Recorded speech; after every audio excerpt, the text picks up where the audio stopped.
David, just so you don't think I've changed my views as dean, I often moderate things that I used to engage in actively. But Professor Hugh Hewitt, one of the close to inaugural members of our faculty here at Chapman, an honors graduate at both Harvard College and the University of Michigan Law School. He's the host of a nationally syndicated radio show heard in more than 70 markets nationwide.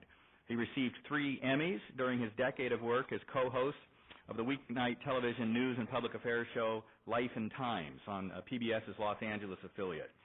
Professor Hewitt was also the host of the PBS series Searching for God in America, an 8-part show which premiered on PBS in July of 1996. He's the author of 6 books, including Blog, Understanding the Information Reformation That's Changing Your World, If It's Not Close, They Can't Cheat. Boy, these things keep coming back, don't they? In and But Not Of, and a new book, Defense of the West, Conversations about the Current Situations We're in the World. He's a biweekly columnist for Daily Standard, the online edition of the Weekly Standard. He served for nearly 6 years in the Reagan administration in a variety of posts, including assistant counsel in the White House and special assistant to the Attorney General of the United States, where his suite mate was John Roberts, now Chief Justice of the United States. He was Governor Wilson's appointee to the South Coast Air Quality Management District and a member of the California Arts Council. He's appeared frequently as a political and social commentator on shows including Larry King Live, The Today Show, Chris Matthews, and The O'Reilly Factor. And he teaches constitutional law here at Chapman University. Welcome, Professor Hugh Hewitt. Thank you, Dean. It's a pleasure to participate in this forum with my colleague Catherine and 2 new friends, and I'm glad to be here with David and Robin. I also want to point out that Nexus, the journal of Chapman Law School, will be devoting its issue to the aftermath of Proposition 8, whether it passes or fails, because the consequences of the initiative are so significant in a wide-ranging national perspective that as soon as the dust has settled from the vote, we will be asking those of you who are interested in it to consider writing for it and talking about what happens next, because indeed those consequences could be very, very different depending on what happens. By the way, you may want to turn off your cell phones. I want to begin where David actually left off, footnote 50 of the opinion of Chief Justice George, who is, by the way, a friend. I served with Mrs. George in the California Arts Council for many years. He's a fine and honorable man, even though I definitely disagree with the decision he reached here. Footnote 50 points out that there are 70,000 children being raised by same-sex couples in California. And my caution has always been that in this debate and all debates that take place about Proposition 8, and in particular the decision, that those debates are mindful that such children are in fact always listening or will be listening at some time in the future, that their parents are fellow citizens deserving of all the respect that those we are citizens with are owed, and even those of us who sharply disagree with the Supreme Court decisions have to do so with an appreciation for the consequences of arguments poorly crafted or improvidently delivered. And thus, I have always argued on my radio show and other forums, and thus we will today.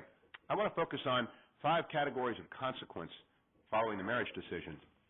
And they are indeed very intimidating opinions, quite lengthy, but these 5 categories of consequences help us sort through the legal aftermath of this bombshell of a decision.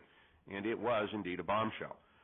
The first consequence is, to me, the most mundane, but nevertheless deserving of note, which is that there are extremely expensive externalities associated with this decision.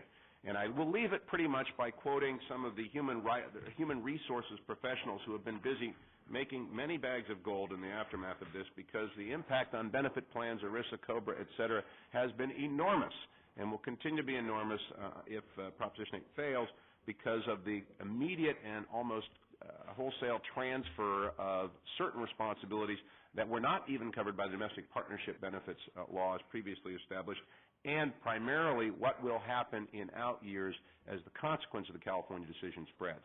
It's my opinion that it will be impossible, if Proposition 8 fails, to cabin same-sex marriage in California as it has been relatively cabined in Massachusetts. I think Dean Eastman and I have long agreed the Defense of Marriage Act proposes profoundly difficult questions to square, and much more so when, in fact, a great deal of Americans of same-sex couples are being married in California.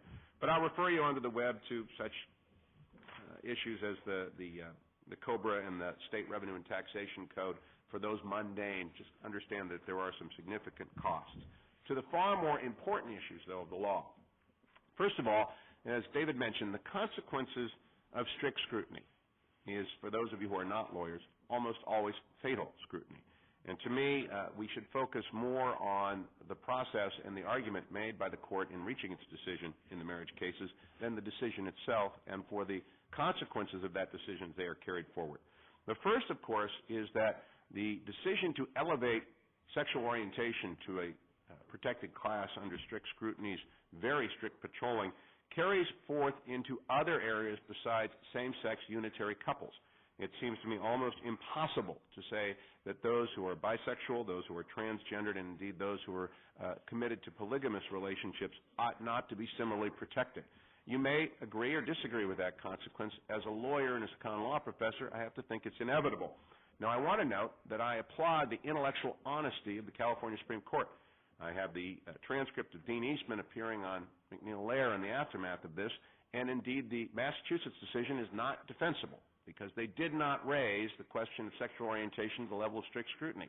It does not make sense to reach the decision that the California Supreme Court reached unless and until you elevate sexual orientation to a protected status equal to that of race and religion and alienage. And it seems to me, kudos to the 4 members of the 7 who decided to do that.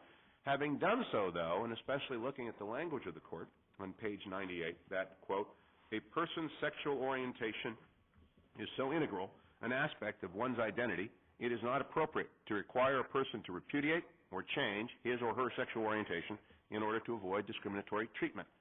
If that is indeed true, then any sexual orientation is owed exactly the same concern and the exact same application of the strict scrutiny standard. There are significant numbers of Californians who are bisexual and transgendered, as David alluded to, and I'm sure that other proponents of same-sex marriage would not disagree with. How and why they would seek to draw a line between the consequences of those who are attracted to multiple partner marriages is beyond me, or to any other aspect of the law of California that treats in any way sexual orientation. Once it is a protected class, and it is today a protected class, it is entitled to the vigorous application of the law, or we will lose confidence in the law across all of those categories. It seems to me only fair to ask, since it has been elevated, what will be the long-term consequences? Brings me to the third category of consequences